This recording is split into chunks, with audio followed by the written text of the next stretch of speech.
Sudah berhasil ya. Reward SPT kita sudah terupdate yang terbaru yaitu 2024. Nah, kita klik saja dan ini sudah selesai ya. Artinya kita sudah memiliki bukti pelaporan SPT tahunan untuk tahun 2024. Assalamualaikum warahmatullahi wabarakatuh. Jumpa lagi dengan Keluar Pajak. Kali ini saya akan berbagi mengenai tata cara untuk melaporkan SPT tahunan tahun 2024 ya. Seperti kita ketahui saat ini Januari sampai dengan Maret adalah musim pelaporan SPT tahunan. Ini khusus bagi kalian yang NPP-nya terdaftar tahun 2024 ke bawah. Nah, sebagaimana kita ketahui bahwa saat ini telah diimplementasikan Cortex ya. Tapi meskipun Cortex sudah di launching per 1 Januari 2025, tapi untuk pelaporan SPT tahunan kita masih menggunakan DJP online. Khusus di video ini kita akan membahas mengenai tata cara untuk melaporkan SPT tahunan bagi karyawan, khususnya yang telah memiliki bukti potong A1 atau A2. Nah, bagi kalian yang belum memiliki bukti potong, kalian bisa cek cara melaporkan SPT tahunan di video saya yang lainnya. Tanpa berlama-lama, silakan dicek tutorialnya berikut ini. Pertama-tama buka dulu browsernya seperti ini ya, dan paling bagus lagi kita buka dulu email kita di samping. Setelah itu baru kita masuk ke situs web DJP online, yaitu dengan cara masuk ke djponline.pajak.go.id. Pastikan juga alamat webnya sudah benar ya, seperti ini. Kemudian kita masuk ke laman DJP online. Ya, tampilan halaman utamanya seperti ini ya. Jadi bagi yang kalian sudah memiliki akun DJP online, langsung login saja pakai akun dan kata sandinya. Tapi yang belum memiliki bisa klik daftar di sini. Dan bagi yang lupa password bisa klik lupa kata sandi. Nah, di sini saya asumsikan kalian sudah memiliki akun DJP online. Silakan masukkan NIK atau NPP-nya, kemudian masukkan kata sandi DJP online-nya, lalu klik selanjutnya. Nah, di sini kita perlu untuk memverifikasi data kita, bisa melalui email, nomor HP atau M-Pajak. Di sini saya memilih email dan pastikan email kalian sudah benar ya, seperti yang disamarkan di sini. Nah, kemudian kita perlu untuk menginput kode verifikasi dengan cara masuk ke email kita dulu ya. Ini sudah masuk kode verifikasinya. Kemudian kita tinggal copy saja, lalu kita paste ke halaman yang tadi ya. Hasilnya seperti ini, lalu kita klik next. Nah, jika sudah masuk maka akan seperti ini ya, tampilan halaman depan ya akun DJP online kita. Langsung kita klik lapor saja seperti ini. Ini akan beberapa pilihan, e-form, e-filing dan seterusnya. Kita pilih e-filing saja ya. Nah, jika seperti ini adalah riwayat pelaporan SPT kita. Nah, sekarang kita akan membuat jenis SPT yang baru ya. Karena ini adalah terakhir tahun 2023, nah kita akan membuat yang tahun 2024. Ya, langsung klik saja buat SPT.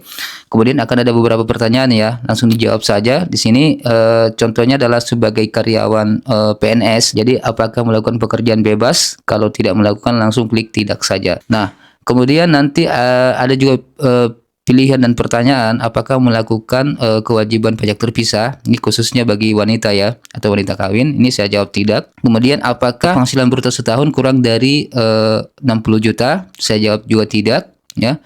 Kemudian di sini kita ada dua pilihan ya, apakah menggunakan bentuk bergulir atau dengan panduan. Nah, untuk mudahnya di sini saya pilih dengan panduan. Lalu kita klik SPT 1770S dengan panduan. Nah, setelah seperti ini, silakan kita pilih dulu tahun pajaknya. Karena tahunnya adalah tahun 2025, maka kita melaporkan yang tahun 2024 seperti ini. Lalu klik normal ya. Pastikan sudah klik normal. Kemudian klik selanjutnya. Nah, di sini akan ada pemberitahuan mengenai bukti potong kita yang sudah dipotong secara otomatis oleh pihak pemberi kerja kita ya, artinya instansi tempat kita bekerja. Kalau kita ingin mengambil bukti tersebut, tinggal klik ya saja seperti ini. Harapannya akan muncul otomatis bukti potong tersebut. Nah ternyata nggak muncul langsung otomatis ya, tapi nggak apa-apa. Kita langsung tambahkan saja secara manual dengan cara mengklik tombol tambah di samping kanan atas ya, seperti ini. Kemudian kita klik. Nah, jika seperti ini kita perlu untuk memilih jenis pajaknya dulu.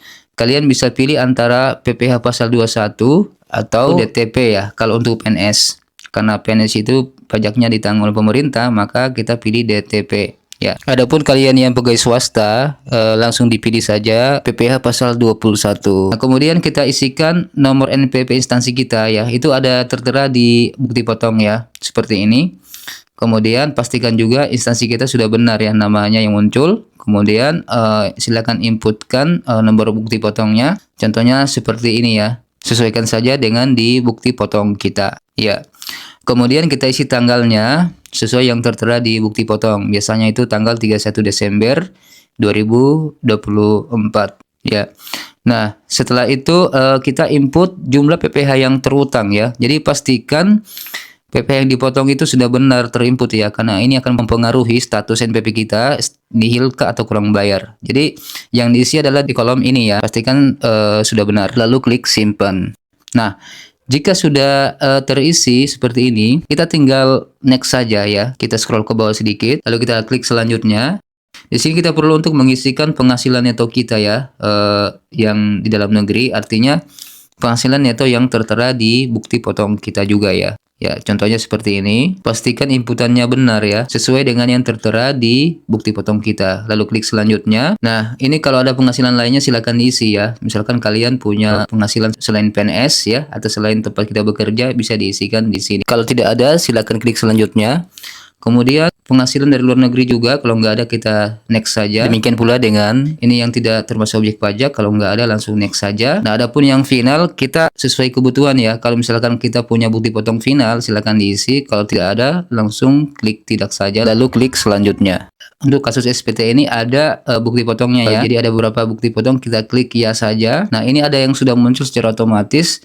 Tapi setelah dilihat ternyata tidak pas ya, jadi bisa kita tambahkan ataupun bisa juga kita ubah yang sudah ada. Di sini contohnya jenis PPh final yang sudah terisi yaitu honorarium atas beban APBD atau APBN, jumlahnya sudah ada dan PPh terutangnya sudah ada. Hanya perlu untuk dilakukan penyesuaian, cukup diklik ubah saja seperti ini, lalu disesuaikan dengan jumlah DPP-nya dan PPh terutang. Ya, ini kebetulan honorarium yang berasal dari uang makan dan juga beberapa insentif ya. Jadi kalau misalkan kalian memiliki honorarium yang lain seperti sertifikasi bagi guru ya, kemudian honorarium lainnya, nah kalian bisa masukkan akumulasinya di sini. Untuk pegawai swasta disesuaikan saja isiannya ya. Kalau misalkan tidak ada PPh yang dipotong final, bisa kalian lanjutkan saja. Tapi overall pengisian DPP dan PPh terutang di sini tidak akan mempengaruhi jumlah pajak yang terutang kita di akhir ya. Jadi ini hanya sebagai data tambahan saja. Kemudian kita klik selanjutnya, maka akan tampil seperti ini ya. Nah, di sini adalah daftar harta kita. Kita tidak harus mengisi dari awal lagi ya. Jadi kita bisa klik harta pada SPT tahun lalu.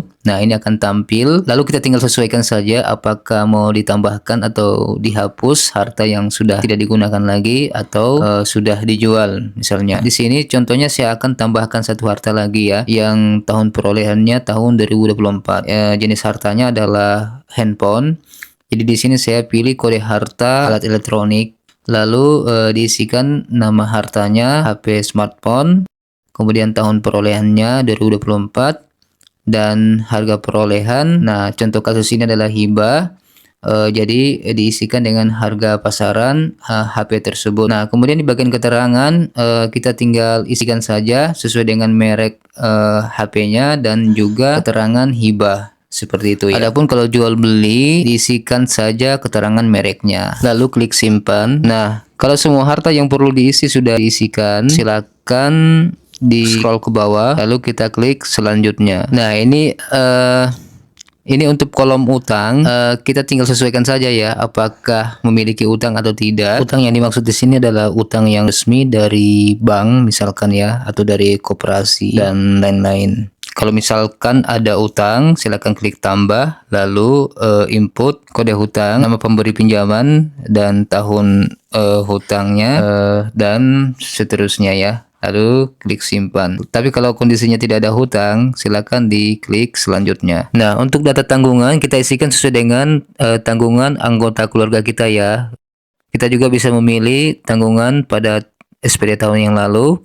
Nah, di sini sudah ada, kita sesuaikan saja ya. Kalau misalkan ada tambahan anggota keluarga baru, bisa diklik tambah di pojok kanan atas. Lalu kita isikan nama dan hubungan keluarga, nick, dan lain-lain. Nah, setelah semua anggota keluarga sudah terisi, kita klik selanjutnya.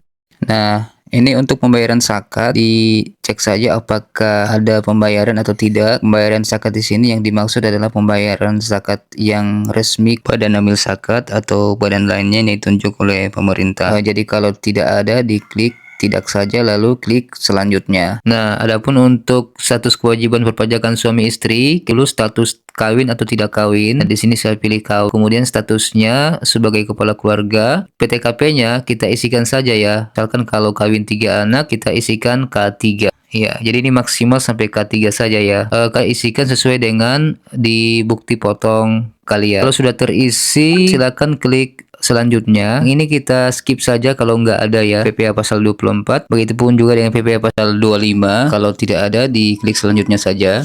Nah, di sini jumlah PPh terutang kita ya. Jadi pastikan lagi kalau untuk PNS atau karyawan swasta yang penghasilannya bersumber dari semata-mata pekerjaan ya, tanpa tambahan yang lain, seharusnya di sini nihil ya. Kecuali kalau misalkan kalian punya penghasilan lain, itu akan kurang bayar atau bisa jadi lebih bayar. Nah, untuk kasus ini sudah benar ya. Jadi juga sudah nihil ya. Kalau kasusnya hanya ya semata-mata PNS atau sebagai karyawan swasta. Nah, setelah itu kita klik selanjutnya. Nah, untuk proses kurang atau lebih bayar ini langsung klik selanjutnya saja. Lalu kita perlu untuk menceklis setuju atas pernyataan ini. Lalu klik selanjutnya lagi. Nah, di sini adalah rangkuman SPT kita. Ini akan kelihatan apakah nihil atau kurang bayar atau lebih bayar. Jadi dipastikan lagi. Lalu klik di sini warna kuning ini. Kemudian kita akan memilih pengiriman kode verifikasi apakah melalui email atau nomor HP. Nah, di sini saya pilih email karena gratis. Kalau misalkan memilih nomor HP, maka akan dikenai potongan pulsa. Kita klik OK saja. Lalu ini sudah sukses, kita klik ya saja. Kemudian kita tinggal cek email. Akan ada email yang masuk seperti ini. Kita klik saja. Lalu kode verifikasinya seperti ini ya. Kita tinggal copy lalu kita paste di sini. Ya, kemudian kita klik kirim SPT. Nah, jika berhasil maka akan seperti ini. Klik puas atau tidak puas. Nah, di sini saya klik puas. Dan ini tandanya sudah berhasil ya. Riwayat SPT kita sudah terupdate yang terbaru yaitu 2024. Nah, kita bisa cek bukti pelaporannya di sebelah kanan ini. Kita klik saja dan ini sudah selesai ya. Artinya kita sudah memiliki bukti pelaporan SPT tahunan untuk tahun 2024. Nah, kalian juga bisa mengecek di emailnya bukti penerimaan SPT ini. Oke, itu dulu dari Keluar Pajak. Semoga informasi ini bermanfaat dan dukung terus channel ini dengan cara subscribe dan like. Dan jika ada pertanyaan silakan langsung di kolom komentar. Insya Allah akan saya jawab satu persatu. Oke, assalamualaikum warahmatullahi wabarakatuh.